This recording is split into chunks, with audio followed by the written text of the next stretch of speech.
வணக்கம். சிவன் மாந்திரீகம். இந்த மாந்திரீகத்தில் மயான காளி மாந்திரீகம் செய்து ஒருவரை அழிப்பது இப்படித்தான். மயான காளி மாந்திரீகம். மயான காளி மாந்திரீகத்தில் நல்லதையே செய்ய முடியாது, கெட்டதை மட்டும்தான் செய்ய முடியும். அந்த கெட்டதை எப்படி செய்வாங்க, இதனால என்னென்ன பாதிப்புகள் வரும் வந்திருக்கும், அந்த பாதிப்புகளை செய்யறதுக்கு எந்த நாள், எந்த பூஜை, எந்த வகையான எந்திரங்களையும் மந்திரங்களையும் என்னென்ன பயன்படுத்தி பிரயோகம் செய்வாங்கன்றதை தான் இந்த பதிவில் நாம பார்க்க போறோம். மயான காளி ஒரு மனிதனையும் சரி, ஒரு குடும்பத்தையும் சரி, இல்லை பகைவராக யாரை நினைச்சாலும் சரி, அவங்கள உரு தெரியாம அழிக்கக்கூடிய மிகப்பெரிய சக்தி படைத்தது தான் இந்த மயான காளி மாந்திரீகம். ஒருத்தருக்கு துர்மரணம் ஏற்படுத்துறதுக்கு இது மிகவும் உதவியா இருக்கும். துர்மரணம்னா என்ன? இதே மயான ருத்ர பூஜையில கூட செய்ய முடியும். இல்ல சூனியமே செய்யறதா இருந்தாலும் இந்த வழியை தான் பயன்படுத்துவாங்க. நீங்க செய்யன்னு சொல்லல, அப்படி பாதிக்கப்பட்டு இருந்தா அதிலிருந்து ஒருத்தரை காப்பாத்துறதுக்கு முயற்சி செய்யணும். எப்படின்னு கேட்டீங்கன்னாக்கா, எல்லா பதிவுகளும் சொல்றது தான், ஒரு மனிதனுக்கு பகை இல்ல விரோதம் இல்ல துரோகம் செய்யறது, இல்ல மண்ணு பொண்ணு பெண்ணு, இது 3, இல்ல பதவி ஆசை. இந்த ஆசைகள் ஒரு மனுஷனுக்கு வரும்போது, முக்கியமா பெண்ணாசை வந்தாலே எதையும் செய்ய துணிஞ்சிடும். அந்த இரக்கமில்லாத அரக்க குணம் கொண்ட மனம். அப்படி இருக்கும்போது இந்த மயான காளி மாந்திரிகத்தை செய்யணும்னு கேட்டீங்களானாக்கா, இதை செய்யக்கூடிய நாள் சனிக்கிழமைய தேர்ந்தெடுப்பாங்க. இதனுடைய பாதிப்புகள், மயான காளி மாந்திரிகத்தை செய்யணும்னா பகல்ல செய்ய முடியாது. இத காளிய யாரு வணங்குறாங்களோ, காளிய காளி மாந்திரிகம் யாருக்கு முழுமையா தெரியுமோ அவங்க செய்து மயானத்துல புதைப்பாங்க, இல்ல எரிப்பாங்க, இல்ல செய்து கூட அப்படியே மற்றவங்களை பயமுறுத்துறதுக்காக விட்டுட்டு வந்துருவாங்க. மிகவும் கொடிய பாதிப்புகளை தரக்கூடியது தான் இந்த மயான காளி மாந்திரீகம். எப்படின்னு கேட்டீங்கன்னாக்கா, நரக வேதனைகளை அவங்கள அனுபவிக்க வச்சு சிறிது சிறிதாக அவங்க உடலில் இருக்கக்கூடிய ரத்தத்தையும் உயிரையும் குடிக்கக்கூடிய கொடிய ஒரு மாந்திரிகம் தான் இந்த மாந்திரிகம். இதை சனிக்கிழமை தேர்ந்தெடுப்பாங்கன்னு சொல்லியிருக்கேன். இதுக்கு மாமிசம் கலந்த உணவு. சரி, எதுக்காக செய்யறாங்கன்னு சொல்லிடுறேன். இது பகையால செய்வாங்க, விரோதத்தால செய்வாங்க, துரோகிகள் செய்வாங்க, மண்ணுக்காக செய்வாங்க, பொண்ணுக்காக செய்வாங்க, முக்கியமா பெண்ணுக்காக செய்வாங்க. பெண்ணை அடையறதுக்காக, இல்ல அவங்களை அழிக்கணுன்றதுக்காக செய்வாங்க. இது செய்யறதால துர்மரணம் ஏற்படும். துர்மரணம்ன்றது பாத்தீங்கன்னாக்கா, விபத்துக்கள் ஆகிறது. விபத்தாகி உயிர் போயிட்டா பரவாயில்ல, விபத்துக்கள் ஏற்பட்டு உடல் ஊனம் ஏற்பட்டு கொஞ்சம் கொஞ்சமாக அவங்க உயிரை குடிக்கக்கூடிய கொடிய ஒரு பாதகமான செயல் தான் இந்த மயான காளி மாந்திரிகம். இல்ல இந்த மாதிரி மண்ணையும் பொண்ணையும் பெண்ணையும் ஏமாத்திட்டாங்கன்ற ஒரு மன வேதனையில கூட இப்படி செய்யறதுக்கு வாய்ப்புகள் அதிகமாக இருக்கு. இப்போ இந்த மயான காளி மாந்திரிகத்தை செய்யணும்னாக்கா, முதலில் அவங்களுடைய போட்டோ, அவங்களுடைய பேர், போட்டோன்னா புகைப்படம், அவங்களுடைய பேர், அவங்களுடைய அம்மா பேர், அவங்களுடைய குலதெய்வம் பேர். சரி, இது எல்லாமே எனக்கு தெரியாது. சாதாரணமா அந்த நபருடைய பேரும் போட்டா மட்டும் தான் தெரியும். அம்மா பேர், குலதெய்வம் பேர் தெரியாதுனாக்கா பலன்கள் முழுமையான வெற்றியை கொடுக்காது. பலனே கொடுக்காதுன்னு சொல்ல முடியாது, பலன்கள் முழுமையான வெற்றியை கொடுக்காதுன்னு தான் சொல்லணும். இதை முதல்ல சேகரித்து எடுத்துக்கிட்டு இதுக்கு பூஜை விதிமுறைகள் பிரகாரம் பார்த்தீங்கன்னா சனிக்கிழமை இரவு நேரத்தில் இந்த பூஜையை ஆரம்பிப்பாங்க. இல்லை பகலில் செய்து இதை கொண்டு போய் ராத்திரியில் மயானத்தில் வச்சு புதைக்கிறது, எரிக்கிற வேலை செய்ய ஆரம்பிப்பாங்க. அவங்களுடைய புகைப்படம், அவங்களோட மற்ற காலடி மண் அப்படி இல்லைன்னு கேட்டிங்களானாக்கா அவங்களுடைய துணி, தலைமுடி அப்படியும் இல்லைன்னு கேட்டிங்களானாக்கா இது எதுவுமே அவங்களுக்கு கிடைக்கலன்னா புகைப்படமும் பேரும் வச்சு செய்ய ஆரம்பிச்சிருவாங்க. இதை செய்யறதுக்கு ஒரு கோழி,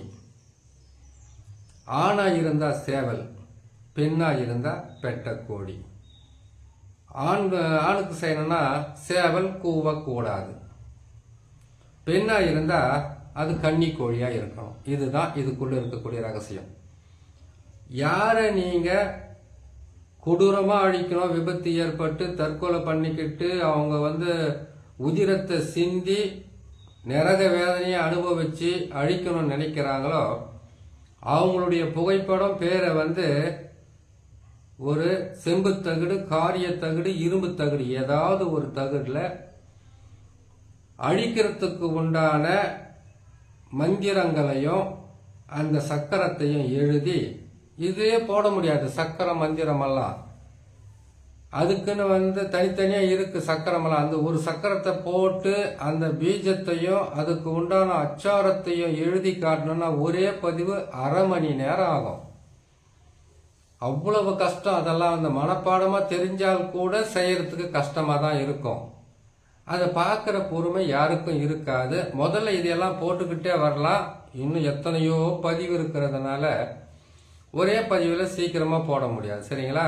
அந்த காரிய தகடு, இரும்பு தகடுல அதனுடைய பேரை எழுதி, அந்த சக்கரத்தை போட்டு அதில் பேரை எழுதி, அதுக்கப்புறமா 8 எலுமிச்சம்பழம், 8 முட்டை, அதுக்கப்புறம் கேட்டீங்கன்னா 8 மண் பாத்திரம் தனித்தனியா பிரிப்பாங்க. சரி, 8 எதுக்காக என்ற கேள்வி வரும். ஒரு மனுஷன் 6 அடி மனுஷனாக இருக்கட்டும், 6 அடி பெண்ணாக இருக்கட்டும், 5 அடி பெண்ணாக இருக்கட்டும், 4 அடி ஆண் பெண் யாராக இருக்கட்டும், 3 அடியே இருந்தால் கூட அவங்களுடைய கைகள் யாரு எத்தனை அடி இருந்தாலும் சரி, அவங்களுடைய கையில அவங்க உச்சந்தலையிலிருந்து அவங்க ஜான் கணக்குல அளந்துக்கிட்டு வந்தாங்கன்னாக்கா எஞ்சான் உடம்பு தான் ஒரு மனிதனுக்கு. அது எத்தனை அடியானா இருக்கட்டும் அவங்க ஹைட்டு, அவங்களுடைய சொந்த கையில அவங்க நீங்க கூட இப்ப மாந்திரிகத்தை கத்துக்கணும்னு ஆசைப்படுறீங்களா? உச்சந்தலை, அதை கேட்டீங்கன்னாக்கா உச்சின்னு சொல்லுவாங்க. ஒரு குழந்தை கருவுறும் போது தாயினுடைய உணவை அது எடுத்துக்கொள்ளக்கூடிய இடம் உச்சந்தலையிலிருந்து தான் தொப்புள் கொடி வழியா அது உச்சந்தலையிலிருந்து பயன்படும். இன்னும் நிறைய ரகசியம் இருக்குது, தனியாக சொல்லலாம். அங்கிருந்து கணக்கிடும் போது நீங்க அளந்துக்கிட்டே வந்தீங்கன்னாக்கா எஞ்சான் உடம்பு தான் இருக்கும். இந்த எஞ்சான் உடம்ப ஒரு உருவ பொம்மையை செய்து எந்த இடத்துல ஊசிய கரெக்டான மந்திரத்தங்களை சொல்லி குத்தினாக்கா அந்த இடம் செயல்படாத அளவுக்கு அவங்களுக்கு பாதிப்பை கொடுக்க முடியும். அதுக்கு பேர் தான் அஷ்டகர்மம். 2 ஜான்ல குத்துறாங்கன்னு கேட்டீங்கன்னா கரெக்டா நெஞ்சு குழியில் தான் குத்த வேண்டியதா இருக்கும். ஒரே ஜான்ல குத்துறாங்கன்னு கேட்டீங்கன்னாக்கா அவங்களோட தொண்டை குழியில குத்தலாம். ஒரு மனிதனுக்கு எத்தனை தரித்திர குழி இருக்கு, எத்தனை அவங்க தினமும் செயல்படுத்தி அவங்க வாழ்வதற்கு உண்டான உணவை உட்கொள்ளுவது, மல ஜலம் கழிப்பதுன்னு பல வழியில் இருக்கு. அப்படி அந்த எஞ்சான் உடம்புல எங்க குத்துறாங்களோ ஊசி, எங்க குத்துறாங்களோ முள்ளு, எங்க குத்துறாங்களோ அந்த இடத்துல செயல்பட முடியாம தடுத்து நிறுத்தக்கூடிய சக்தி ஸ்தம்பன மாந்திரிகத்துக்கு கொடுத்துருக்காங்க. பேதனத்துக்கும் கொடுத்துருக்காங்க, மாரணத்துக்கும் கொடுத்துருக்காங்க, வசியத்துக்கெல்லாம் அப்படி கொடுக்கல. சரி, இந்த மயான காளி கிட்ட வந்துடலாம். இப்போ அந்த மாதிரி அது என்ன பண்ணுவாங்க கேட்டீங்கன்னாக்கா, அந்த தகுடை எழுதி அந்த தகுடை என்ன பண்ணுவாங்கன்னு கேட்டீங்கன்னாக்கா, ஒரு பெண்ணை அழிக்கணும் அப்படின்னாக்கா கூவாத சேவல் ஆணுக்கு, முட்டையிடாத கன்னி கோழி பெண்ணுக்கு, இது கருப்பு கோழியா இருந்தால் காட்டேரிக்கு பயன்படுத்துறது உண்டு. இதுக்கு ஒரு வேளை கேட்டீங்களா நாட்டுக்கோழியே இல்லாமல் பாய்லர் கோழியாக இருக்கலாமா அப்படின்னு கூட கேள்வி வரும். நாட்டுக்கோழி இருக்கிறது நல்லது, பாய்லர் கோழி கூட தான் அறுத்தாயினா ரத்தம் தானே வருது. ஒரு ஆணை அழிக்கணும்னாக்கா சேவல்னு சொல்லியிருக்கேன், கூவக்கூடாத சேவல்னு சொல்லியிருக்கேன் இல்லையா. ஆணை அழிக்கணும்னா சேவலில் வலது பக்கம் காலில் தான் அந்த தகுடை எழுதி அதுக்கு மந்திரத்தை சொல்லி அவங்கள அழிக்கிறதுக்கு, விபத்து ஏற்படுறதுக்கு, கை கால் வராமல் போகிறதுக்கு, அவங்களுக்கு பாதகத்தை உருவாக்கி வியாதியை உருவாக்கி அழிக்கிறதுக்கு உண்டான வழியை செய்யணாக்கா வலது காலில் கட்டுவாங்க, அதாவது சோத்தாங்காலில் கட்டுவாங்க. ஒரு பெண்ணை அழிக்கணும்னாக்கா அதுக்கு பெட்ட கோழி, அது முட்டையிடாத கோழியாக இருந்தாக்கா அதுக்கு வலது கால் ஆணுக்கு, இடது கால் பெண்ணுக்குன்னு புரிஞ்சுக்குங்க. இதனால் இடையில கொஞ்சம் மாறி இருந்தால் நீங்கள் அட்ஜஸ்ட் பண்ணிக்கோங்க. பெண்ணாக இருந்தால் இடது பக்கம், ஆணாக இருந்தால் வலது பக்கம் அந்த இதை எழுதி அதுக்கு என்ன செய்வாங்கன்னு கேட்டீங்கன்னாக்கா, இந்த மந்திரத்தங்களை சொல்லி அதுக்கப்புறம் இந்த முட்டை, எலுமிச்சம்பழம், அதுக்கு உண்டான பூஜை விதிகளை செய்து சனிக்கிழமை செய்கிறாங்க இல்லையா. அவல், பொரி, கடலை, உதிர சாதம், மாமிச சாதம், அதுக்கப்புறம் சுருட்டு, சாராயம், அதுக்கப்புறம் கேட்டீங்கன்னா அவல், பொரி, கடலை, தாம்பூலம், பத்தி, சூடம், இது எல்லாமே அந்த படையலில் போட்டு அதோட சேர்த்து அந்த யாரை அவங்க துர்மரணம் ஏற்படுறதுக்கு இந்த மயான காளியை பயன்படுத்துகிறாங்களோ அவங்களுடைய பேர் எழுதின தகுட அந்த ஒரு தாயத்தில் இல்லைன்னு கேட்டிங்கன்னாக்கா வெறும் தகுடை கூட அது காலில் கட்டி அதை கொண்டு போய் இந்த முட்டையெல்லாம் அந்த கோழியை சுற்றி ஒரு மண் பாத்திரத்தில் வச்சு, அந்த எலுமிச்சை பழமெல்லாம் சுற்றி அது மண் பாத்திரத்தில் வச்சு அந்த பூஜை விதி பிரகாரம் மேற்கு திசையோ இல்லைன்னா தெற்கு திசையோ நோக்கி அமர்ந்து வேப்பெண்ணையோ இல்லைன்னு கேட்டீங்கன்னாக்கா எட்டி தையலமா வச்சு விளக்கை ஏற்றி அந்த விளக்குல திரியில எரிகிற அந்த ஒளியை பார்த்து அவங்களுக்கு பாதகத்தை தரக்கூடிய மந்திரத்தங்களை பயன்படுத்திடுவாங்க. மந்திரம்னா என்ன, காளியா இருந்தாலும் எது இருந்தாலும் சில மந்திரங்கள் இருக்கும். அப்படி அந்த மந்திரத்தை பயன்படுத்தி சொல்லி 108 முறை, 1008 முறை, 1008 முறை உரு போட்டு இதை கொண்டு போயிட்டு இந்த முட்டைய மயானத்தில் எரிப்பாங்க. அந்த எலுமிச்சம்பழத்தை எல்லாமே 2 வெட்டி பிரித்து புதைப்பாங்க. அதுக்கப்புறமா அந்த கோழிக்கு அது மேலே தண்ணியை தெளித்து அதை பலி கொடுத்து தலைகீழாக திருப்பி போட்டுருவாங்க. தலைகீழ திருப்பி போடுவாங்கன்னு கேட்டீங்கன்னாக்கா, பலியை கொடுத்து அறுத்துட்டாங்கன்னாக்கா வலது கையில் அந்த கோழியோட தலை இருக்குன்னா இடது கையில் அதோட உடல் இருக்கு இல்லையா. வலது கையில் இருக்கிறது இடது பக்கமாகவும் இடது கையில் இருக்கிறது வலது பக்கமாகவும் பிரித்து போட்டுட்டு இந்த முட்டையவும் அந்த எரிச்சாங்க பார்த்தீங்களா, இதோட சேர்ந்து அவங்களுடைய போட்டோ அதெல்லாம் வச்சு எரிச்சு இந்த சாம்பலை கொண்டு போய் அவங்க மயானத்தில் செய்துட்டோன்னா அவங்க விபத்து ஏற்பட்டு அவங்க மரணம் அடைஞ்சிட மாட்டாங்க. இந்த சாம்பலை கொண்டு போய் அதான் அந்த முட்டையில் தான் அவங்க பேர்லாம் எழுதியிருக்காங்க இல்லையா, அம்மா பேர், அவங்க பேர், வீட்டோட பேர், குலதெய்வம் பேர், இல்லைன்னா போட்டோ அவங்களோட பேர் எழுதியிருக்காங்க இல்லையா, அதை எரித்து அதை கொண்டு போய் அவங்களோட வீட்டு வாசலில் வீட்டுக்குள்ளே அவங்க போகிற வழியில் வர்ற வழியில் தெளித்து விட்டுட்டாங்கன்னாக்கா அந்த குடும்பத்தில் அவங்க தான் பாதிக்கப்படுவாங்க. அந்த குடும்பமே பாதிக்கப்படுறதுக்கு மிகப்பெரிய ஒரு பாதிப்பு கொடுத்துடும். இந்த மயான காளி மாந்திரிகத்தில் செய்யக்கூடிய கொடுமைகள் இப்படி தான் இருக்கும். இதிலிருந்து மீண்டு வர்றது எப்படின்றத இன்னொரு பதிவில் போடலாம். ஏன்னு கேட்டீங்கன்னாக்கா, மாந்திரிகத்தில் இப்படியெல்லாம் கூட செய்ய முடியுமானாக்கா முடியும். ஒரு கன்னி கோழி முட்டையை வச்சு பல விஷயம் செய்யலாம். அது ஒரு சிலருக்கு சாத்தியம், ஒரு சிலருக்கு சாத்தியம் இல்லை. சரி, மயானக்காளி மாந்திரிகத்தில் கொடூரமாக அழிப்பது இது செய்துதான். இதே மயானக்காளி மாந்திரிகத்துல இந்த பெண்களுக்கு மாதவிடை மாச கணக்கில் போய்கிட்டு இருக்கு இல்லையா, கரு நிற்காது, நின்ன கருவு சிதைஞ்சு போயிடும். அதோடு சேர்ந்து மாதவிட காலத்தில் மாச கணக்கில் போகிறது, மாசத்துல 2 முறை ஆகிறது, 3 முறை ஆகிறது, கர்ப்பப்பைய சிதைஞ்சு போற அளவுக்கு கஷ்டத்தை கொடுக்கறது, உடலெல்லாம் வியாதிகளை உருவாக்கி கொடுக்கறது, ஒரு வியாதி வந்தா குணமாகாத அளவுக்கு பக்கத்துல ஆளு நடமாட்டமே போக முடியாத அளவுக்கு துர்நாற்றம் வீசக்கூடிய மிகப்பெரிய கொடூரமான மாந்திரிகம் எல்லாம் இருக்கு. இது அஷ்ட கர்மம். மறைமுகமாக மற்றவங்களை பாதிக்க வச்சு அவங்கள கொடுமைப்படுத்தி பார்க்கக்கூடியது. அப்படி செய்யக்கூடாது. அப்போ செய்யக்கூடாதுன்னா ஏன் போடுறன்ற கேள்வி வரும். இப்படியெல்லாம் கூட ஒரு மாந்திரிகெல்லாம் இருக்கு, செய்திருக்காங்க, செய்துகிட்டு இருக்காங்க. உண்மையை சொல்ல போனா உண்மையான மாந்திரிகம் தெரிஞ்சவங்க அது வெளிப்படையா வெளியில இருக்கிறவங்களுக்கு நான் செய்தேன்னு சொல்லவே மாட்டாங்க. செய்வாங்க, சைலண்டா அவங்க வேலையை பார்த்துக்கிட்டு போயிடுவாங்க. இன்னொரு முக்கியமான விஷயம் இருக்கு. உங்க கையில எவ்வளவு பெரிய சக்தி, இறை சக்தி, துஷ்ட சக்தியுடைய சக்தி, இல்லைன்னா மாந்திரிகத்தில் இருக்கக்கூடிய அஷ்ட கர்ம சக்தி இருந்தாலும், எந்த மாந்திரிகராக இருந்தாலும் தன்னுடைய பகைக்காக, தன்னுடைய ஆசைக்காக, தன்னுடைய தேவைக்காக பயன்படுத்தக்கூடாது. மாந்திரிக பலிதம் வராது.